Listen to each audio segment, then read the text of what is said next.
जय हिंद। सभी को सेंसर क्लासेज में रवि वर्मा के साथ स्वागत है। आज हम लोग सीखते हैं बिहार बोर्ड 2022 केमिस्ट्री के लिए ऑब्जेक्टिव की खास बात। हम लोग पिछले क्लास में सीख चुके थे फिजिकल से इनऑर्गेनिक की ओर, जिसमें हम लोग सीखे थे सॉलिड स्टेट में कि ठोस क्या होता है, क्रिस्टलाइन सॉलिड क्या होता है, अमॉर्फस सॉलिड क्या होता है, कोलाइडी कणों का आकार कितना होता है, अयस्क किसे कहते हैं, अयस्क कितने प्रकार का होते हैं, ये सब बातें तो सीख चुके। जो लोग इस बात को नहीं सीखे हैं तो वीडियो के डिस्क्रिप्शन में जाएंगे, लिंक मिल जाएगा, वहां से जाकर पिछले वीडियो को अवश्य देखेंगे। वो भी आपको ऑब्जेक्टिव के लिए काफी इंपॉर्टेंट है। आइए सीखते हैं आगे। आगे आपको शुरू होता है तत्वों का निष्कर्षण और सिद्धांत के बाद P block, D block, F block और लास्ट आपका है कोऑर्डिनेशन कंपाउंड, उप संयोजन संख्या जो आपका आता है यौगिक, उस वाले टॉपिक में। तो सबसे पहले एक नजर डालते हैं हम पीरियोडिक टेबल पे। तो ये देखिए, ये है हमारा इस ब्लॉक, ये आपका बीच में जो नजर आ रहा है ये हमारा हो गया डी ब्लॉक, और लास्ट टर्म जो नजर आ रही है ये हो गया हमारा पी ब्लॉक। अब जो पढ़ना है हमें, पी ब्लॉक पढ़ना है, डी ब्लॉक पढ़ना है, और नीचे के जो टेबल नजर आया वो एफ ब्लॉक पढ़ना है। तो जाहिर सी बात है कि ये तीनों टर्म जो आपका है इनऑर्गेनिक का हो गया, और इससे क्वेश्चन आपको तय है कि श्योर आपको इस पे 22 नंबर का तो सिलेबस आपका है, लेकिन 44 मार्क्स का इनऑर्गेनिक क्वेश्चन अवश्य पूछे जाएंगे ऑब्जेक्टिव और सब्जेक्टिव मिलाकर। तो आइए देखते हैं क्वेश्चन को हम लोग कैसे पकड़ पाएंगे।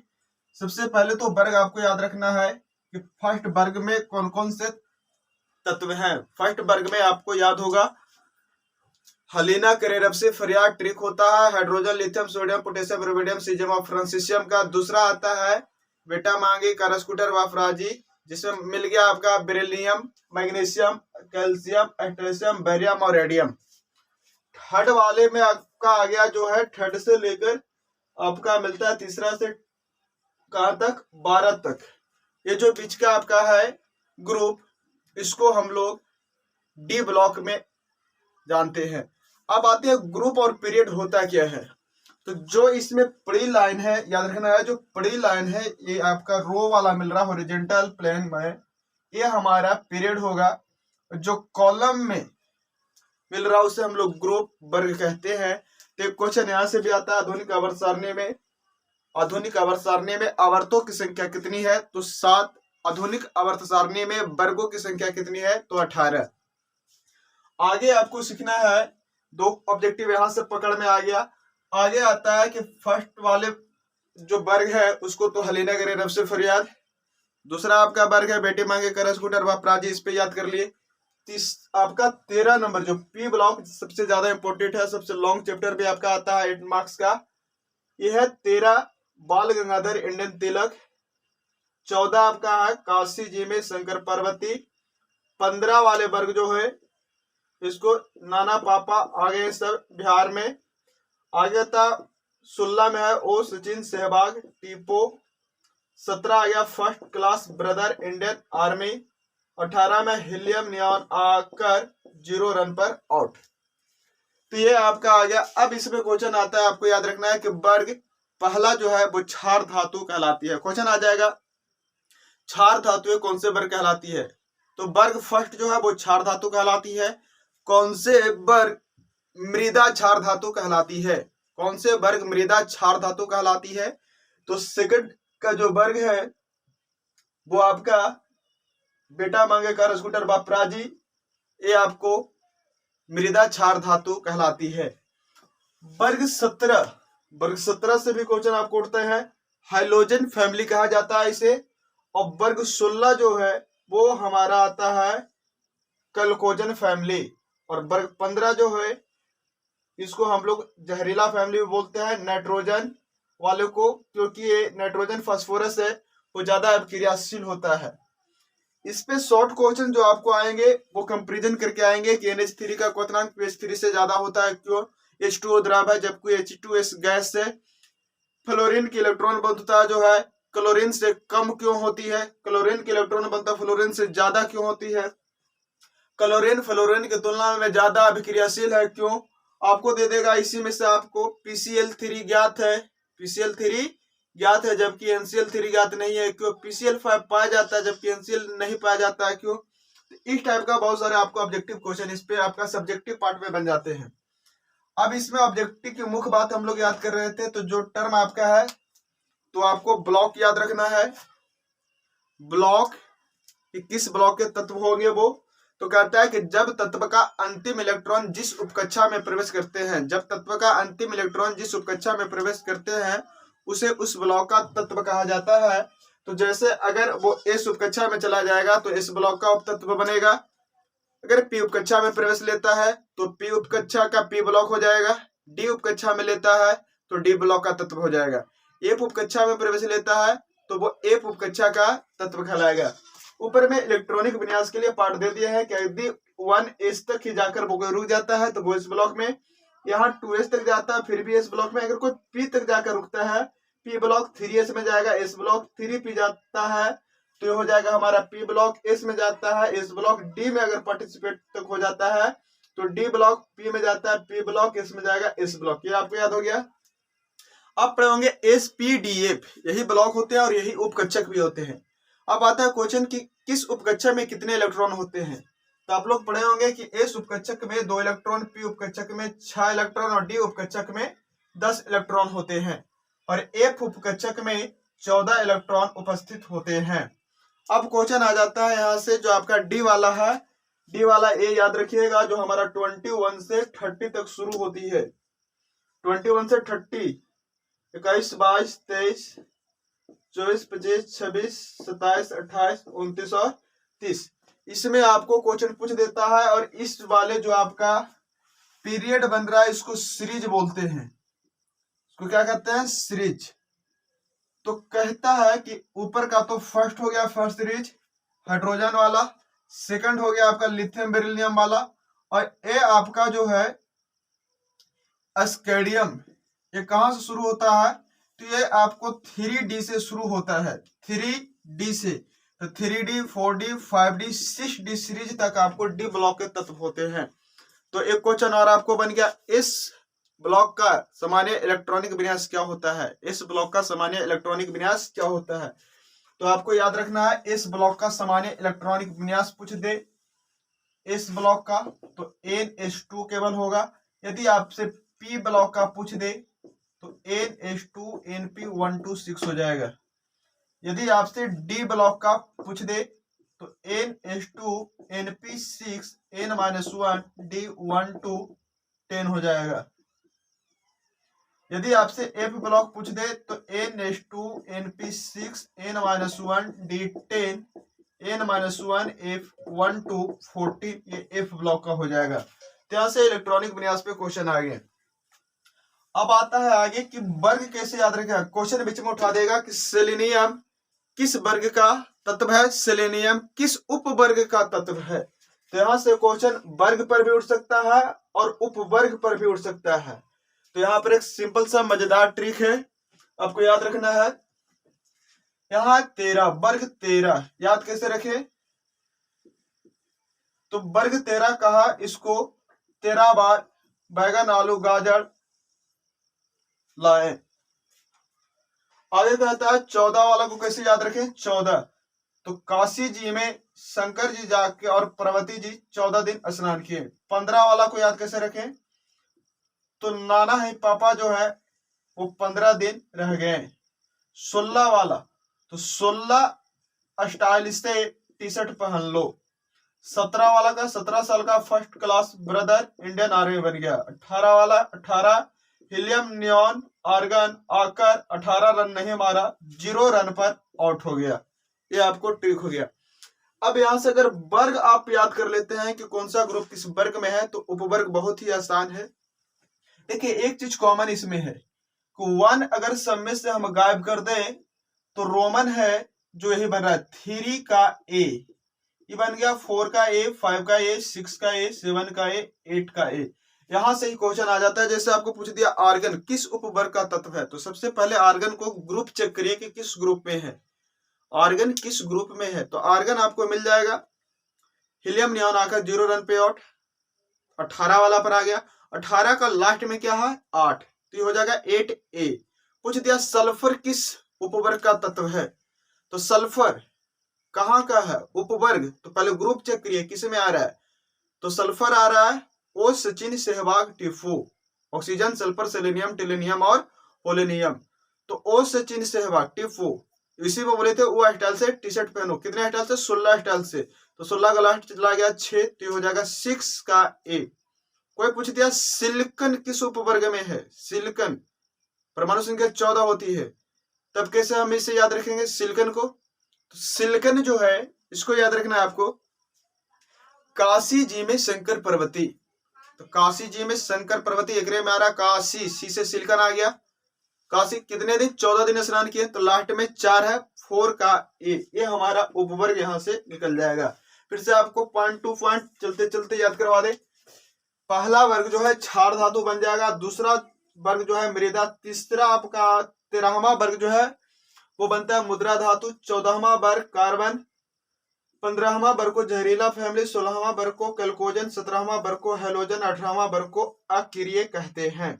अब इसी में से आता है आपको 21 से 30 तक परमाणु संख्या आपको याद रखना है, डी वाला भी ऐसे बोला जाए तो 1 से 30 तक तो आपको हर हाल में याद रखना है। पूछ देगा scandium titanium vanadium chromium manganese iron cobalt copper और जिंक, क्या गया scandium titanium vanadium chromium manganese iron cobalt nickel copper और जिंक। पूछ दिया मैग्नीज, मैग्नीज का परमाणु संख्या क्या है, तो मैग्नीज 25 हो जाएगा। पूछ दिया कॉपर का परमाणु संख्या क्या है 29 हो जाएगा। पूछ दिया स्कैंडियम का परमाणु संख्या क्या है 21। पूछ देगा स्कैंडियम किस ब्लॉक का तत्व है, स्कैंडियम, तो स्कैंडियम डी ब्लॉक। पूछ देगा फास्फोरस किस ब्लॉक का तत्व है, पी ब्लॉक। यहां से भी क्वेश्चन होता है किस ब्लॉक में धातु अधातु और उपधातु तीनों को रखा गया है, किस ब्लॉक में धातु अधातु और उपधातु तीनों को रखा गया है, क्या आंसर हो जाएगा, हाँ सही जवाब है आपका क्या हो जाएगी पी ब्लॉक, जिसमें आपको मिलता है ये आपका है सिलिकॉन, ये सेलेनियम वाला, ये आपका ये जो आपका है ये अधातु में चले आते हैं, इसमें अधातु में, जिसमें आपको ट्रिक भी बतलाया गया था, क्या ट्रिक बोले थे उस पे कि सीबीआई को कहो कि फोन पे सी से है।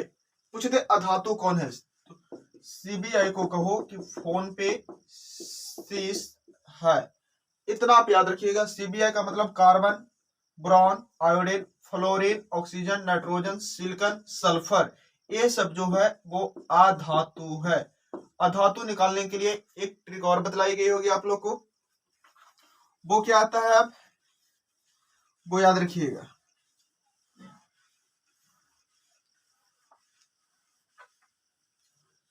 अधातु का कहता है कि जिसका वैलेंस इलेक्ट्रॉन 1 2 3 वो धातु बना लेते हैं, जिसका वैलेंस इलेक्ट्रॉन 4 5 6 7 वो अधातु बन जाते हैं।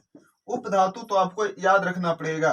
अब आता है जिसका 8 है वो अकिरीय गैस में चले जाते हैं, किस में जाते हैं 8 वाले अकिरीय गैस में चले जाते हैं। नेक्स्ट की अगर हम बात करें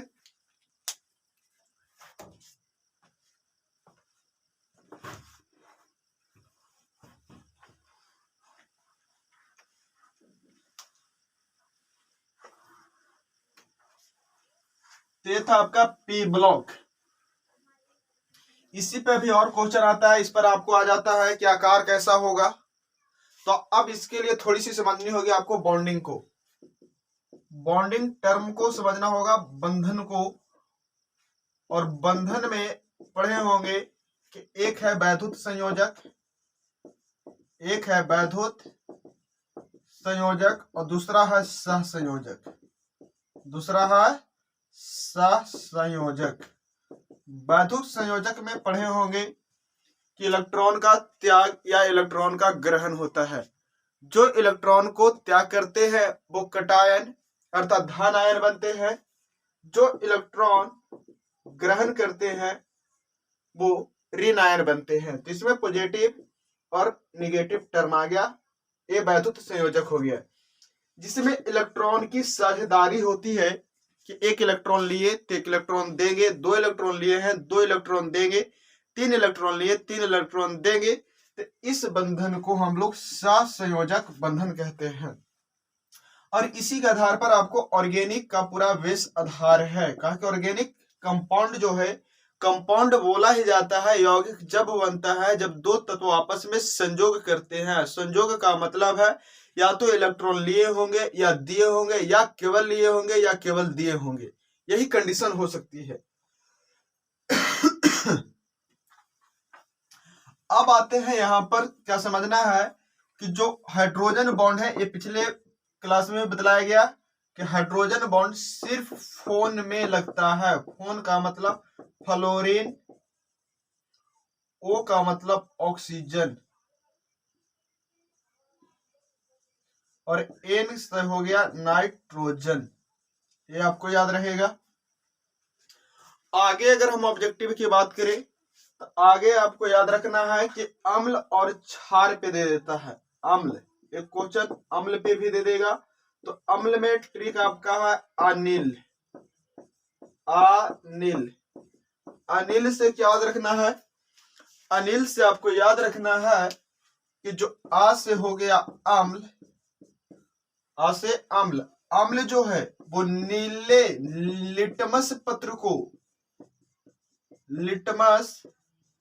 को लाल कर देते हैं। अम्ल नीले लिटमस पत्र को लाल कर देते हैं, और जहां क्षार जो होगा वो लाल लिटमस को नीला कर देता है। यह है अम्ल का क्राइटेरिया। आगे हम लोग देखेंगे, अगर अम्ल से आता है तो आपको पता चल जाएगा। अब एक क्वेश्चन और आता है, एक भास्मिक होता है कि द्विभास्मिक होता है कि त्रिभास्मिक होता है। अब भास्मीयता का जो है वो लेना देना किससे है? तो कहता है कि कोई भी यौगिक है, जैसे H2SO4, तो H2SO4 में सल्फर एक है और हाइड्रोजन 2 है। तो ऑक्सीजन इस प्रकार से इससे जुटा होगा। ऑक्सीजन कितने हैं आपके, इस पर देख लीजिए। तो ये डबल बॉन्ड से इस प्रकार जुटा होगा। अब इसके साथ में हाइड्रोजन इस प्रकार जुटा होगा। अभी ए प्लस चार्ज बना के ये दोनों हाइड्रोजन विस्थापित हो जाएगा। तो जितना हाइड्रोजन विस्थापन होगा, जितना हाइड्रोजन का विस्थापन होगा, उतना ही उस यौगिक की भास्मीयता होगी। तो यदि पूछ दे कि H2SO4 एक भास्मिक है कि द्विभास्मिक है कि त्रिभास्मिक है, तो कितना हाइड्रोजन गायब होगा? 2। तो इसकी भास्मीयता हो जाएगी 2। H2SO4 द्विभास्मिक अम्ल है। अगर पूछ दे HCl कैसा है, तो इसमें एक ही हाइड्रोजन है तो एकल भास्मिक होगा। आपको H3PO4 दे दिया, H3, तो H3 में 3 हाइड्रोजन है तो ये त्रिभास्मिक होगा। अब मेरे ख्याल से भास्मिक पर जो भी क्वेश्चन आपको पूछेगा वो नहीं छूटेगा। और आगे हम लोग देखते हैं,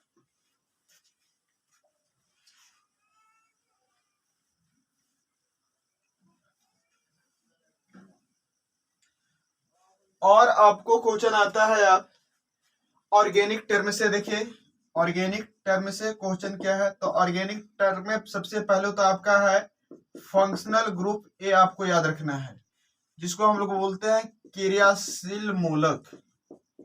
क्रियाशील मूलक, जो बच्चे इसे पहली बार देख रहे हैं तो थोड़ी सी टर्म को समझते चलेंगे कि कार्बन हाइड्रोजन के साथ मिलकर जिस यौगिक का निर्माण करता है उसको हम लोग हाइड्रोकार्बन कहते हैं।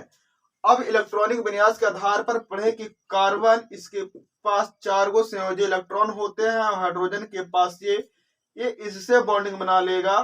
क्लियर है? तो इस प्रकार ये इसको क्या करेगा, अब कार्बन अपना अष्टक पूर्ण करना चाहेगा। हाइड्रोजन का तो डबलेट हो गया, तो एक हाइड्रोजन इधर से, एक हाइड्रोजन इधर से और एक हाइड्रोजन इधर से लेगा। इस प्रकार से करके ये बना देगा CH4।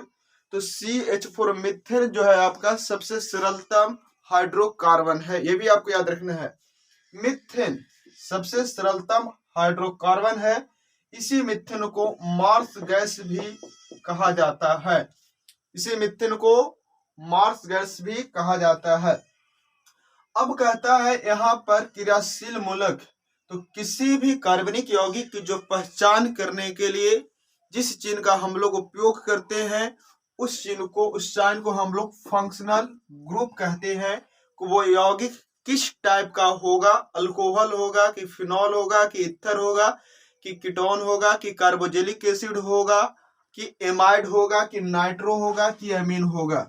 अब यहां से भी क्वेश्चन आपको डायरेक्ट पूछ देगा कि यदि COOH दे दिया तो ये किसका क्रियाशील मूलक है। तो COOH आप लोग पढ़े होंगे, ये कार्बोजेलिक एसिड का होता है। किसका? कार्बोजेलिक एसिड का। पूछ दे CHO किसका है, तो CHO एल्डिहाइड का होता है। हो सकता है नाम बदलकर पूछ दे एल्डिहाइड का क्रियाशील मूलक क्या होता है, तो याद रखना CHO। आगे आपको पूछ दिया कि एसएच किसका होता है, तो ये होता है थायो अल्कोहल। एसएच किसका है? थायो अल्कोहल। CN कह दिया तो इसको हम लोग साइनाइड कहते हैं या इसी को हम लोग नाइट्राइल भी कहते हैं। अगर पूछ दे आपसे NC किसका है, तो आइसोसाइनाइड होती है। अगर पूछते double bond C double bond O ये किसका है, तो इसको याद रखना है एक कीटोन का है। किसका? कीटोन का। आगे अगर हम लोग चलते हैं तो NH2 मिल जाए तो एमीन बन जाएगा। क्या बन जाएगा? एमीन। NH2 किसका क्रियाशील मूलक? एमीन का। इसी पर आपको अगर मिल जाए COX तो इसको बोलते हैं एसिड हाइलाइड। अगर सिर्फ X मिल जाए तो इसे बोलते हैं हाइलोजन। क्या कहते हैं? हाइलोजन। एक एक पॉइंट आपको याद हो रहेगा। इसी का नाम आपको फंक्शनल ग्रुप दे देगा, नाम पूछ देगा यौगिक का। हो सकता है नाम दे दे उसका, फंक्शनल ग्रुप का पहचान पूछ देगा यौगिक का। ये आपको बात तो याद रखनी है। अगर पूछ दे या इसी में आपको अल्केन का तो पढ़े होंगे आप लोग। अल्केन कि कार्बन कार्बन के बीच में सिंगल बॉन्ड हो तो अल्केन, डबल बॉन्ड हो तो अल्किन, ट्रिपल बॉन्ड हो तो अल्कान, और अगर कार्बन के साथ में बॉन्ड बना हुआ हो और एक मुंह खुला हुआ हो, हाइड्रोजन कम हो, तो क्या हो जाता है? वो अल्काइल होता है। अल्केन में सूत्र पढ़े होंगे CnH2n प्लस 2 होता है। अल्किन में पढ़े होंगे CnH2n होता है। अल्काइन में CnH2n माइनस 2 होता है और अल्काइल में CnH2n प्लस 1 होता है। यहां से आपको आ जाता है। अब इस पर आपको क्वेश्चन आ जाता है क्या ऑब्जेक्टिव टर्म। देखिए अभी आप लोग सीख लेंगे कार्बोजेलिक का COOH, एल्डिहाइड CHO, थायो अल्कोहल SH, साइनाइड का CN, isocyanide NC, ketone C double O मिल रहा है, एमीन का NH2 मिल रहा है, एसिड हैलाइड के लिए COX मिल गया, हैलोजन के लिए X मिल गया। और आगे सीख लीजिए, इसी में और आगे टर्म आता है आपका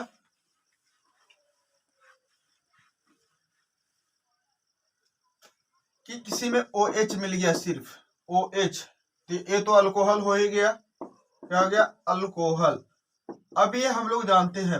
अब अल्कोहल जहां पर मुंह खुला है सब में, उस सब के लिए जरूरी है टर्म था आपका अल्काइल। पूछता है आर। आर क्या है? आप लोग नेमिंग रिएक्शन में देखो होंगे कि बार बार आर आर लिखा जा रहा है, तो यही जो आर है ये अल्काइल है। अल्काइल का फॉर्मूला होता है CnH2n प्लस 1। और रूट वर्ड तो आप लोग को पता होगा कि एक कार्बन को मेथ, 2 कार्बन ईथ, 3 कार्बन प्रोप बनता है। ये तो आप लोग को ज्ञात होगा भली भांति। एक कार्बन को हम लोग क्या कहते हैं? मिथ, 2 को ईथ, 3 को प्रोप, 4 को ब्यूट, 5 को पेंट, 6 को हेक्स, 7 को हेप्ट, 8 को ऑक्ट, 9 को नॉन और 10 को कहते हैं डेक। यहां तक क्लियर हो गया होगा। अब देखिए एक ऑब्जेक्टिव क्वेश्चन को टाइप देखिए पूछेगा और आप लोग धराशाही हो जाएंगे। इसीलिए हर कॉन्सेप्ट को दिमाग में रखना है आपको। ये आपको ऑब्जेक्टिव सेशन है, तो इसीलिए पूरे मिक्सचर टर्म से आपको थ्योरम को दिया जा रहा है कि आपको क्वेश्चन ऑब्जेक्टिव ना छूटे। पूछ दिया अल्कोहल का सामान्य सूत्र है, अल्कोहल का सामान्य सूत्र है। ऑप्शन दे दिया, option number A CnH2n, option number B CnH2n plus 2O, option number C CnH2n plus O2, option number D इनमें से कोई नहीं। अब इसका जवाब क्या होगा आपके पास? अल्कोहल का सामान्य सूत्र है। तो अब तो बहुत सारे बच्चे जो आप लोग पढ़े, क्या पढ़े कि अल्कोहल में क्रियाशील मूलक होती है OH, तो OH तो किसी में है नहीं। तो कुछ बच्चे जो ज्यादा होशियार बनेंगे वो ऑप्शन नंबर डी लगा देंगे, जो कि बिल्कुल गलत जवाब है। अब याद रखेंगे कि अल्कोहल के पहले है R, तो हो सकता है R का सूत्र क्या पड़ेगा CnH2n प्लस 1OH। अगर ऐसा किसी ऑप्शन में दे रखा होता तो ये सही जवाब होता, लेकिन इस टाइप में भी नहीं पूछा। यहां से भी क्वेश्चन के पैटर्न को बदल दिया है। देखते हैं बच्चे के पास कितना दिमाग है, ऐसा बोर्ड चाह रहा है। तो अब देखिए, अगर इस पर हम उदाहरण ले ले CH3OH का, तो इसमें देखिए कि आप कार्बन तो एक रह रहा है लेकिन हाइड्रोजन 4 हो जा रही है, ऑक्सीजन 1 हो गया। अब ये देखिए सूत्र किसका बन गया? अल्केन का। अल्केन का सूत्र क्या होता है? CnH2n प्लस 2, ऑक्सीजन 1 बच गया, 1 ऑक्सीजन हो गया। तो ऑप्शन नंबर कौन सा आपका सही हो जाएगा इसमें? तो plus 2O option number B इसका राइट है। ये क्लियर हो गया। अल्कोहल में आपको फिर से क्वेश्चन कर देता है, इसी क्वेश्चन को याद करिएगा जी। CnH2n प्लस 2O किसका सामान्य सूत्र है? उलट कर पूछ दे तो ये आपको याद रखना है। अब ये किसका है? अल्कोहल का। इसी पर किस किस टाइप का क्वेश्चन बन सकता है? तो यदि हम देख लीजिए, ले लेते हैं CH3, इसमें जोड़ दे COOH, जिसमें जिस फंक्शनल ग्रुप में आपका कार्बन है उसको जोड़ दीजिए थोड़ी सी CH3CHO, या फिर एक में जोड़ दिया आपने CH3OH, यही जोड़े।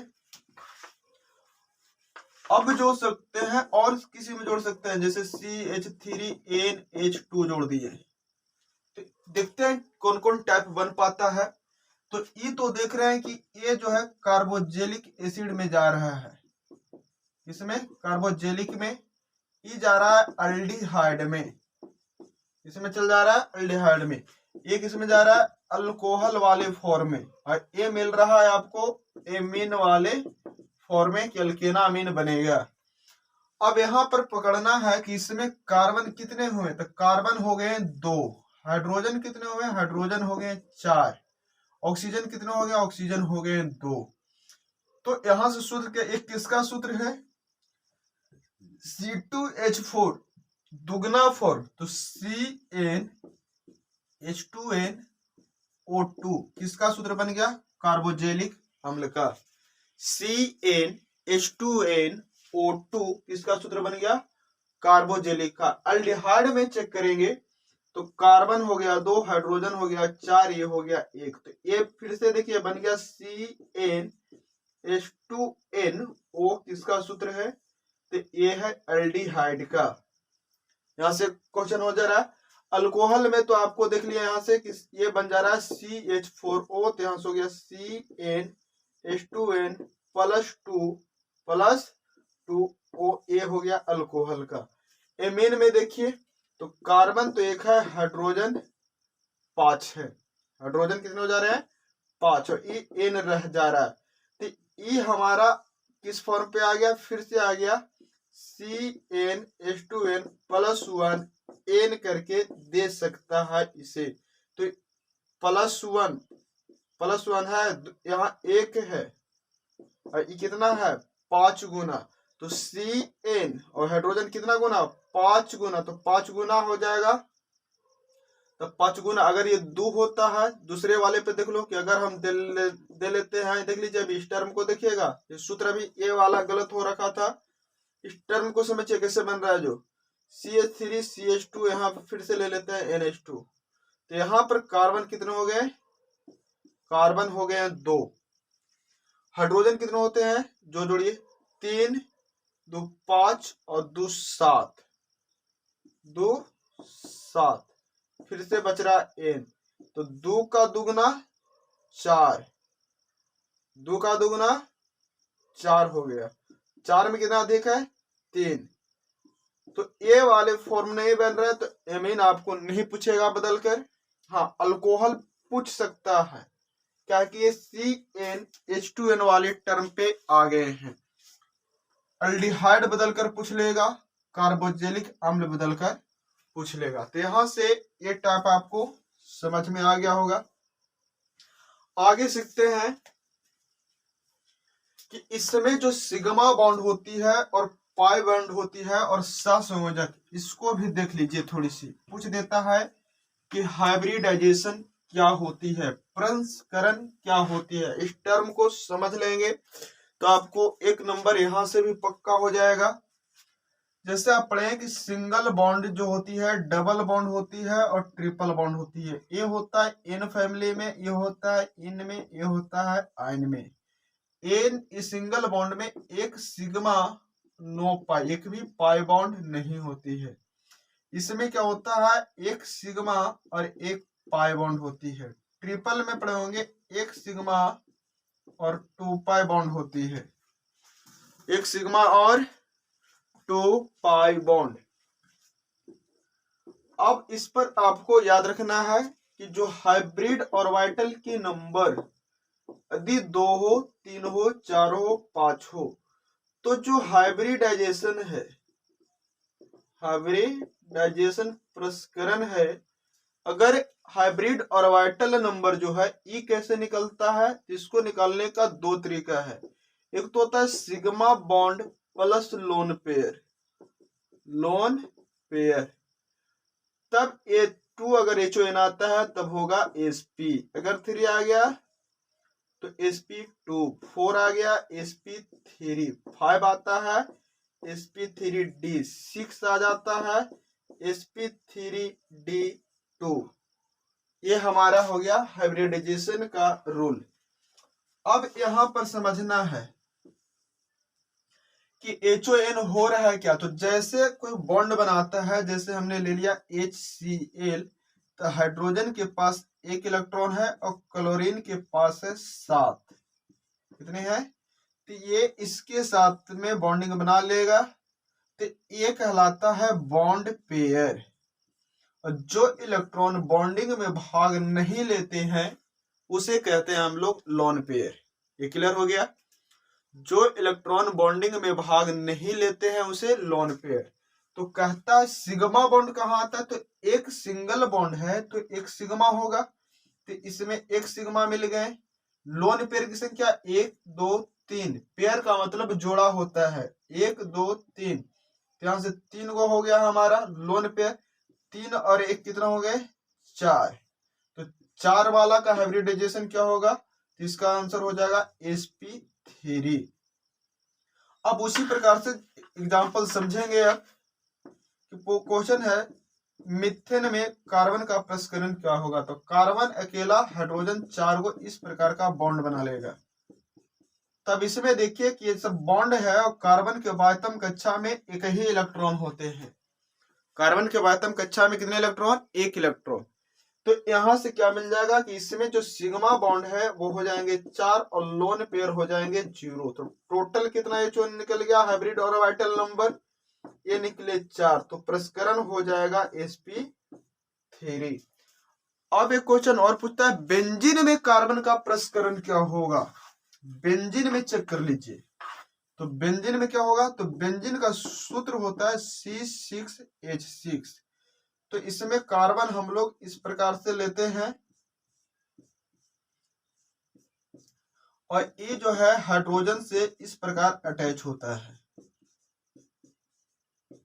अब कहता है कि ये कार्बन 3 ही बॉन्ड बना, इसलिए डबल बॉन्ड हो जाएगा, इसके पास डबल बॉन्ड हो जाएगा, इसके पास डबल बॉन्ड हो जाएगा। तो देखिए प्रत्येक कार्बन जो है ये 4 एटम से अटैच हो गया अपने, क्लियर है, 4 इलेक्ट्रॉन सभी के पास आ गए, तब बन गया बेंजीन। अब बेंजीन में किसी भी कार्बन का हाइब्रिडाइजेशन निकालते हैं, सभी कार्बन का सेम ही होगा, ये आपको याद रखना है। तो इसमें निकाल लीजिए आप हाइब्रिडाइजेशन, तो क्या मिल जाएगा आपको, आइए चेक कर लेते हैं।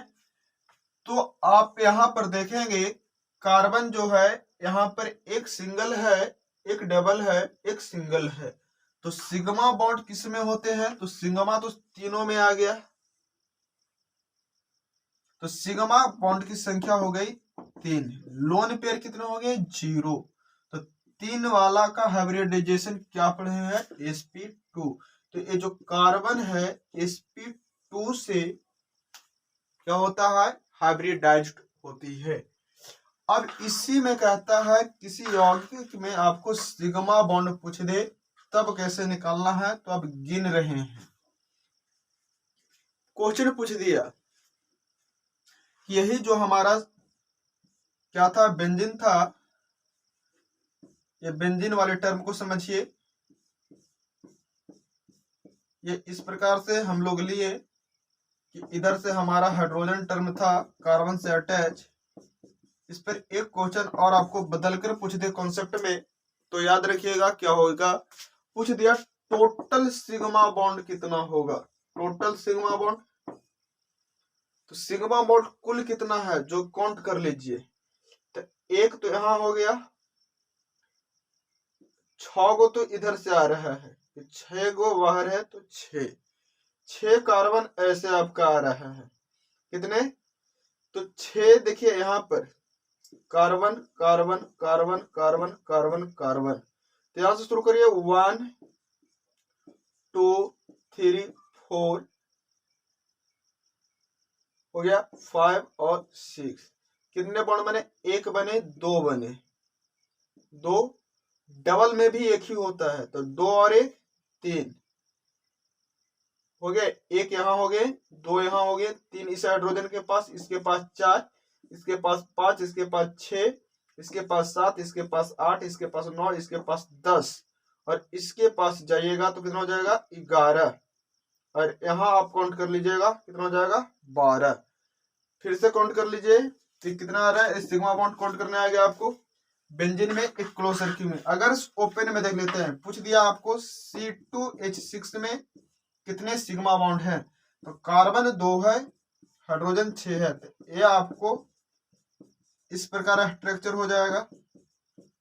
कुछ बच्चों को यह भी दिक्कत होगा हाइड्रोजन बैठाते कैसे है, तो याद रखिएगा कि कोई भी कंपाउंड है अपना अष्टक पूर्ण करना चाह रहा है, तो अष्टक पूर्ण करने के लिए उसके पास जितना इलेक्ट्रॉन है, ठीक है, तो उतना इलेक्ट्रॉन से वो क्या करेगा या ग्रहण करेगा। उसी चक्कर में आप हाइड्रोजन, एक कार्बन हाइड्रोकार्बन में है कि कार्बन उतना हाइड्रोजन को ग्रहण करेगा। अगर कार्बन कार्बन के बीच में सिंगल बॉन्ड है तो 3 हाइड्रोजन लेगा, तो 3 और 1 4, 4 पहले से कार्बन के पास में, क्लियर है, 4 पहले से है, और सिंगल बॉन्ड में आपका कार्बन है तो पहले से लिया, तो 4 1 5 और 3 हो जाएगा 8।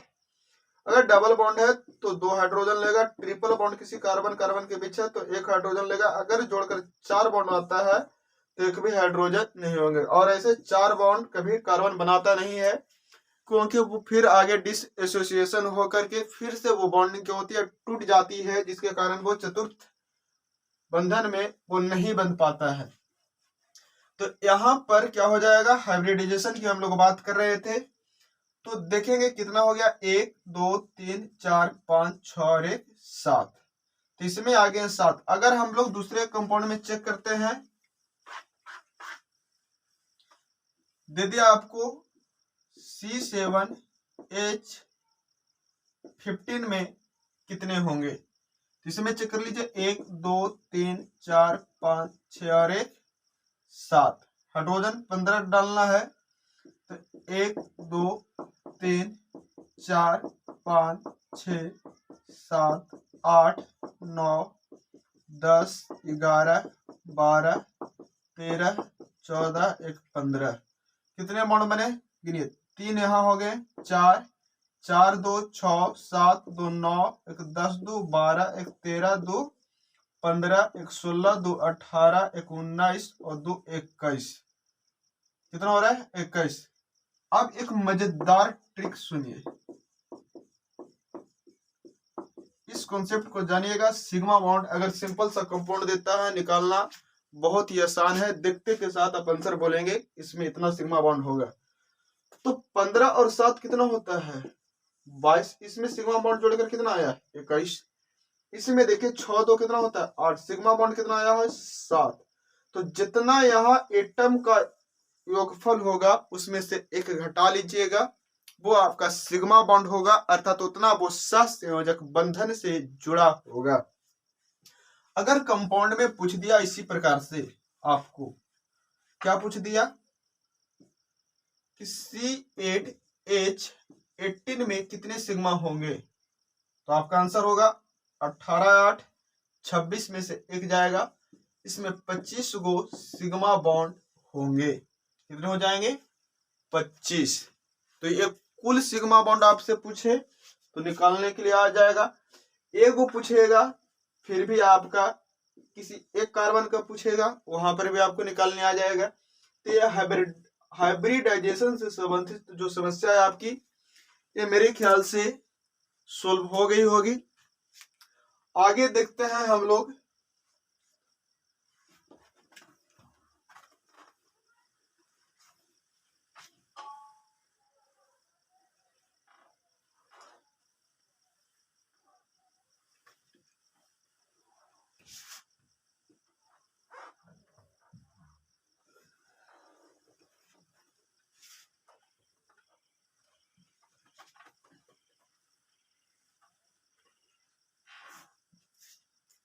आगे थोड़ी सी आज पार्ट में कवर कर लेते हैं विटामिन, इसके बाद हम लोग नेक्स्ट पार्ट में देखेंगे विटामिन।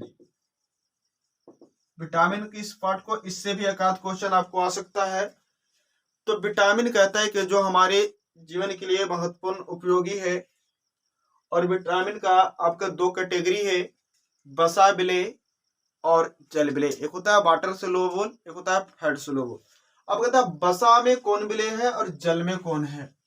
तो ये दो में होता है, एक वसा में एक जल में। तो जल में याद रखिएगा जैसे नींबू है, तो नींबू में तो जल ही है आपका, वो विलेय हो जाएगी। तो ये आपका मिल जाएगा विटामिन बी और सी जो है, ये कहाँ मिलेगा जल वाले पार्ट में। वसा में किस में मिलेगा, तो ये जो है ADE या फिर इसको उलट देंगे तो हो जाएगा कीड़ा। तो आप लोग पढ़े होंगे कीड़ा। वसा का मतलब जो फैट हो गया, आटा छोड़ देता है उसमें क्या हो जाता है कीड़ा, अर्थात वो उसमें वो वाला विटामिन मिल जा रहा है। कौन सा, A vitamin, D vitamin, E vitamin और के विटामिन। अब कहता है कि ये तो याद हो गया कि वसा में कौन होगा, जल में कौन होगा। जल में विटामिन बी विटामिन सी होंगे, वसा में कौन होंगे ए डी ई और के। आगे कहता है इस विटामिन का जो है वर्गीकरण कर दिया गया। जैसे बी जो है, बी ए और बी को बांट दिया गया B1 B2 B3 B5 B6 B7 B12। इसका ट्रिक होता है रेडी था राइबो पॉइंट नया पाया बाय साइना। इसको याद रखिएगा, रेडी था राइबो पेंट नया पाया बाय साइना। इस ट्रिक से आपको ये विटामिन का नाम नहीं भूलिएगा, किस विटामिन का क्या रासायनिक नाम है। विटामिन ए रेडी से याद रखिएगा, ये बन जाएगा रेटिनॉल, तो बन जाएगा रेटिनॉल। B1 का रासायनिक नाम क्या होती है, तो था से बन जाएगा थायमिन।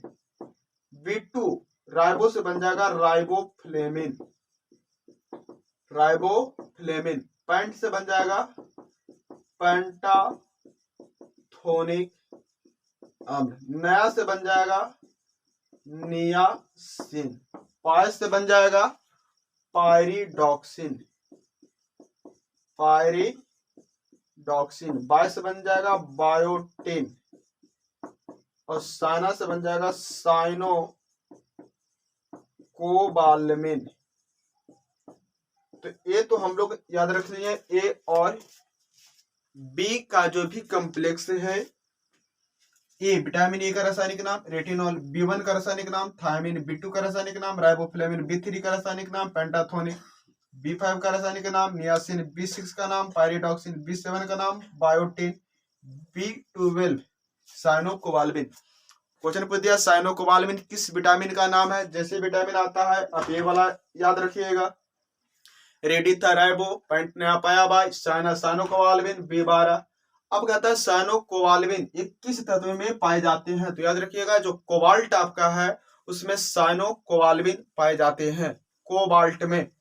आगे आपका बच गया, अभी इसमें बचा हुआ है, ए तो कर लिए, डी नहीं हुआ, ई नहीं हुआ, के नहीं हुआ, साथ में सी विटामिन का भी नाम नहीं हुआ, तो उसे भी देख लीजिए क्या हो जाएगा। तो बच गया CDE के, तो इसको याद रखिएगा एस्कैस्टेकोफिल्लो, एस्कैस्टेकोफिल्लो किसका नाम है, CDEK का ट्रिक आपको बन गया एस्कैस्टेकोफिल्लो। क्या हो जा रहा है, एस्कैस्टेकोफिल्लो किसका आ जा रहा है, CDEK का। अब इसको कैसे याद रखना है इसको भी समझ लीजिए, इसको याद रखना एस से एस्कार्बिक एसिड, एस्कार्बिक एसिड। कैस से याद रखना है डी का कैल्सीफेरॉल, कैल्सीफेरॉल। टेको से याद रखना है टेकोफेरॉल, टेकोफेरॉल। फिल्लो से रखना है फिल्लोक्यूबिनोन, फिल्लोक्यूबिनोन। विटामिन के का नाम है फिल्लोक्यूबिनोन, यहां तक कोई दिक्कत। अब आगे आते हैं, अब आपको आता है कि जो प्रोटीन है, ये प्रोटीन का स्रोत किस में आ जाते हैं ये भी पढ़ना है, तो इसको याद रखिएगा माप दाम अन्य दो। मां से मांस में मिल जाएगा, पा से पनीर में मिल जाएगा, दा से दाल में मिल जाएगा, मा से मछली में मिल जाएगा, ऐसे अंडा में मिल जाएगा, दू से दूध में मिल जाएगा। अब किसमें कौन सा प्रोटीन है वो हम लोग नेक्स्ट पार्ट में सीखेंगे, इसीलिए अभी तक आप वीडियो को लाइक और सब्सक्राइब नहीं किए हैं तो लाइक और सब्सक्राइब जरूर करें, इससे मेरा मनोबल और हौसला बढ़ता है ताकि हम इस प्रकार का वीडियो आपके लिए ला सके। आगे आपको आता है प्रोटीन तो देख लिए, अब आपको इसी ऑर्गेनिक केमिस्ट्री से और आपका है पॉलीमर है बहुलक। अब इसमें एक क्वेश्चन और है पेप्टाइड बॉन्ड, पेप्टाइड बॉन्ड। तो ये जो लेना देना है एमिनो एसिड से है, एमिनो एसिड से। अब एमिनो एसिड क्या होते हैं, तो कहता है कि जब किसी कार्बनिक कंपाउंड में एक कार्बोजेलिक समूह और एक एमीन समूह, जब किसी कार्बनिक कंपाउंड में एक कार्बोजेलिक और एक एमीन समूह आपस में जुड़ जाते हैं तो एमिनो एसिड का निर्माण होता है। और जब दो एमिनो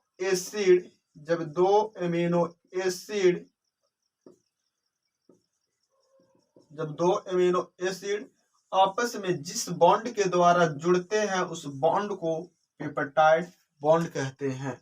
और जब यही पेप्टाइड बॉन्ड बन कर ये श्रृंखला में एक कॉमन हो जाएगा तो इंसुलिन की निर्माण होती है। जब पेप्टाइड बॉन्ड की संख्या एक कॉमन हो जाती है तो किसका निर्माण हो जाता है, इंसुलिन का निर्माण हो जाता है। लास्ट क्वेश्चन आज के लिए हम लोग देखते हैं, कार्बोहाइड्रेट का सूत्र क्या होता है। कार्बोहाइड्रेट, तो कार्बोहाइड्रेट CH2O का होल Y होता है। ये जो है कार्बोहाइड्रेट जो पॉलीहाइड्रोक्सी एल्डिहाइड और पॉलीहाइड्रोक्सी कीटोन का बहुलक होता है। बहुलक जो कई एकलकों से मिलकर बना होता है उसे हम लोग बहुलक कहते हैं। तो कैसा लगा वीडियो कमेंट करके जरूर बतलाएं। जय हिंद, जय भारत।